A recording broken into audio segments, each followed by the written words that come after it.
عزز برشلونة موقعه في صدارة ترتيب الدوري الإسباني بفوزه على ضيفه إشبيليا ب3 أهداف دون مقابل، وذلك ضمن الجولة 20 من الليغا ليوسع البارسا الفارق مع ملاحقه ريال مدريد إلى 8 نقاط.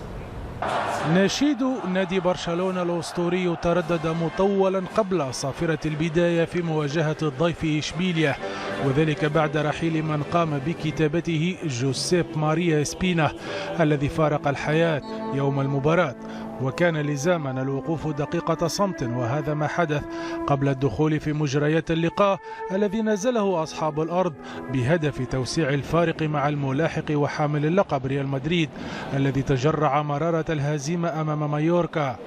أول أحداث المواجهة إصابة لقائد البلوغرانا سيرخيو بوسكيتس على مستوى الكاحل الأيسر، ما أجبر تشافي على تغييره بفرانكيسي. التهديد الأول من قبل البارسا كان بولنديا من روبرت ليفاندوفسكي، إلا أن الأسد المغربي ياسين بونو أبعد الكرة ببراعة، ووصل بونو التألق مبعدا كرة ليفا الصاروخية إلى ركنية في لقطة تغني عن أي تعليق.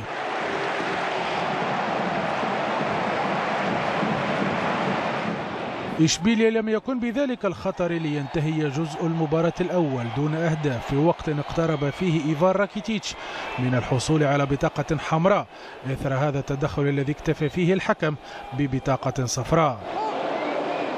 الشوط الثاني ظهر فيه البارسا بصورة مغايرة ليتمكن من زيارة الشباك في أكثر من مناسبة، حيث تمكن من افتتاح النتيجة عبر لاعبه جوردي ألبا الذي خادع بونو.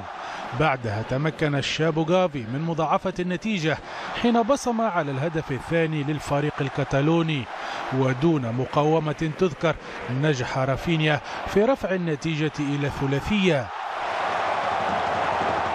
فوز مستحق لكتيبة المدرب تشافي إرنانديز التي ابتعدت في الصدارة وعن الغريم الريال، وهذه المرة ب8 نقاط كاملة في منعرج ربما هو الأهم هذا الموسم للفريق الكتالوني. وكان ريال مايوركا قد حقق مفاجأة بفوزه على حامل اللقب ريال مدريد بهدف دون مقابل، وذلك في المباراة التي جرت على ملعب إيبيروستار. في غياب العديد من لاعبيه على غرار القائد كريم بنزيما، رحل ريال مدريد لمواجهة مايوركا، لكنه تفاجأ مبكرا بإصابة جديدة في صفوف التشكيلة الأساسية خلال عمليات الإحماء، وهنا يتعلق الأمر بالحارس تيبو كورتوا الذي عوضه أندري لونين. أنشيلوتي بدا هادئا كعادته، هدوء سبق هدفا مبكرا لأصحاب الأرض برأسية مباغتة لموريكي اصطدمت بناتشو قبل أن تزور الشباك. حامل اللقب حاول الرد سريعا، لكن جميع محاولاته لم تشكل خطرا على مرمى مايوركا قبل أن يتشتت تركيز اللاعبين بسبب احتجاجهم على قرارات الحكم.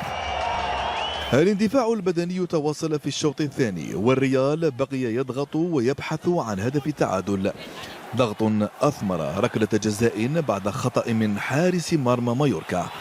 أسينسيو تكفل بالتنفيذ لكنه أهدر فرصة التعديل.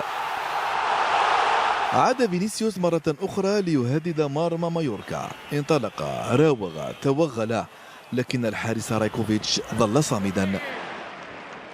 محاولات كثيرة للريال لكنها لم تأتي بالجديد، لا ماريانو ولا كروس نجح في التعديل، ما جعل الجميع يتوتر، والصورة هنا تلخص كل شيء. مايوركا حقق انتصارا مهما، والريال ضيع 3 نقاط جديدة. هزيمة ثقيلة، ولكن هذه المباراة التي كنا نتوقعها، مباراة صعبة جدا معقدة. أعتقد بأنه لم يحالفنا الحظ أيضا في هذه المباراة لكي نديرها على أفضل صورة. هم سجلوا مبكرا وبعد ذلك صعبت المباراة، الكثير من المخالفات والأخطاء، وتوقفت المباراة كثيرا، سقوط لاعبين، ولكن الفريق قاتل حتى النهاية في هذه المباراة. بعد كأس العالم كنا نحتاج إلى أن نحسن بعض الأمور. لم يعجبنا الأداء في ختافي وفي قادش، ولكن كان علينا أن نتحسن. أنت وأنا نعرف جيدا بأن هذا لا ينتهي في الجولة 20. لا يزال هنالك عمل كبير والعديد من المباريات، وحتى لا نضمن حسابيا البقاء لا يمكن أن نهدأ أبدا.